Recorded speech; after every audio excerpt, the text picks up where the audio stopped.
So the frontier, as the gold frontier was too, the squatting frontier, was not a monochromatic sort of picture, just black and white.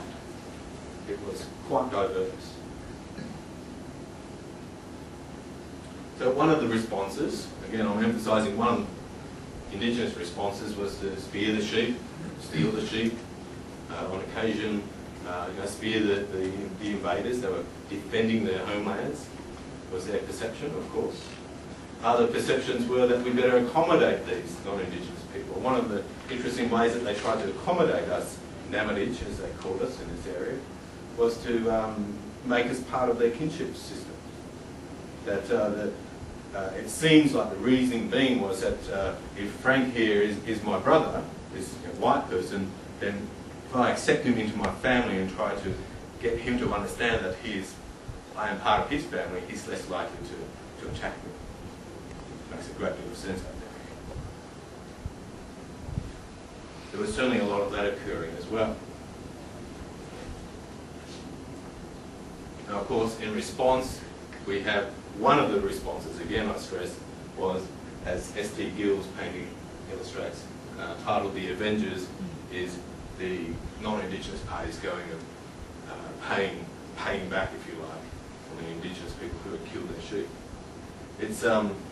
It's quite chilling to read the squatters' journals, some of the squatters' journals, whereby a shepherd being killed barely rates a sentence mentioned, but their lambs being killed is sufficient reason to use lead blue pills, as they call them, was to sort of load up their shotguns with or sort of lace the flour with arsenic, hence the word blue pills, or go out on a hunting party.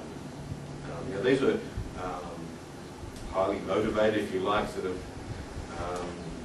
highly greedy squatters. It was a very greedy period. The whole period likewise was a very greedy period. It was people seeking their fortunes. And they went to great lengths to secure their fortunes at the expense of the Aboriginal people.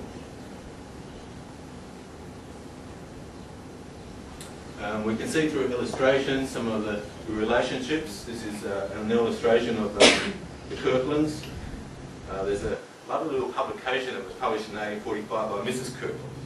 It's a beautiful, you teachers who want to include the female voice, which is important, or also often gets forgotten. Mrs. Kirkland's tales of her experiences with Indigenous people is actually recorded. And has been republished in recent times. So I'm not talking about documents sort of hidden away in the state library that you can't access. These are available in local histories. So for some reason we've had our blinkers on as teachers and as historians, and we've sort of put those pictures out of those stories out of our field of vision. I'm still trying to work out why we've done that, but it's all available. That's the beauty of it. You can see Catherine Kirkland spoke about adopting some of the local Wathaurong traditional ways of caring her child. She actually farmed the Murniong in her paddock. She allowed some Aboriginal people access into the house, learned some of the language, learned some of the local creation stories of the Wathaurong. She had a very close relationship with these people, as the gold miners did. Some chose to, some didn't. We're getting onto the gold finally at last, I hear you say. There were reports from every mainland state. I haven't been able to locate, not that I've been looking a great deal, about Tasmania. They don't get a Guernsey just yet. Of being involved in gold mining operations and discovering gold fields. The largest gold nugget found in the world at that point in time in New South Wales was called the Kerr's 100-weight nugget. I don't know why Kerr got the credit, because it was actually Aboriginal people that were working on his property as shepherds that actually discovered this 100-pound nugget of gold. What would that be worth on today's gold markets? It's not very made up. Can you do your maths, Fred? A lot. Yes, I think that's a good answer. 14 ounces, £1. Roughly. So you're looking at $1,000 an ounce as well. Yeah. 100 times 100, $140,000. Yeah, if I'm wrong. In one year. But it wasn't just in gold finding that where their role lied. I mean, that's the obviously that's a very romantic and very exciting sort of discovery to make about Aboriginal people in the Gold Fields. But some of their roles were far more integral, far more pragmatic. You know, one has to eat, one has to stay warm, one has to not get lost in the bush. These are all things that were critical to the gold miners. We tend to forget that here at Sovereign Hill.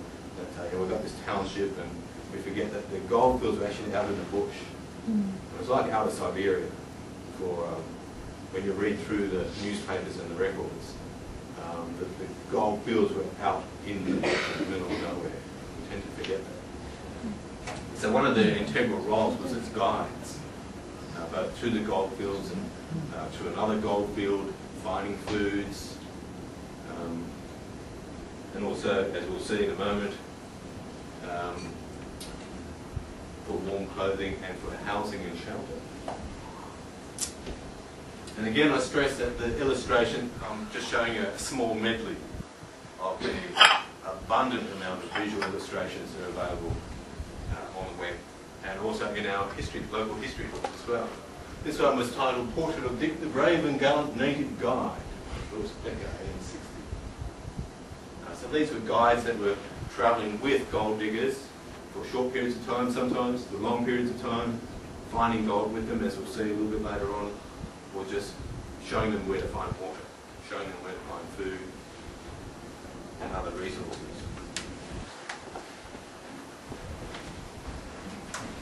Sometimes they're hidden in the illustrations. It's putting on that lens. I know Anna's a historian of Chinese history here in Australia, and I'm sure that when Anna's looking through the primary documents, as I do, that she's got her blinkers on for Chinese figures probably in the landscape. In a similar sort of way, I'm just looking for these Aboriginal people. Over here, two Aboriginal, presumably guides.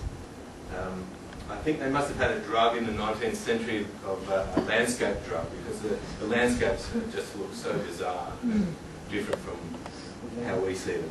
I'll show you one of Black Burrabee in a moment. It will blow your mind as to why they thought it was a good representation. They appear very, very frequently in these illustrations. This is of Mount Buninyong. This is Aniki Yoang down near Geelong. They travelled often with surveyors. Surveyors were sent out on a regular basis to record how much gold was being found at each and every gold field.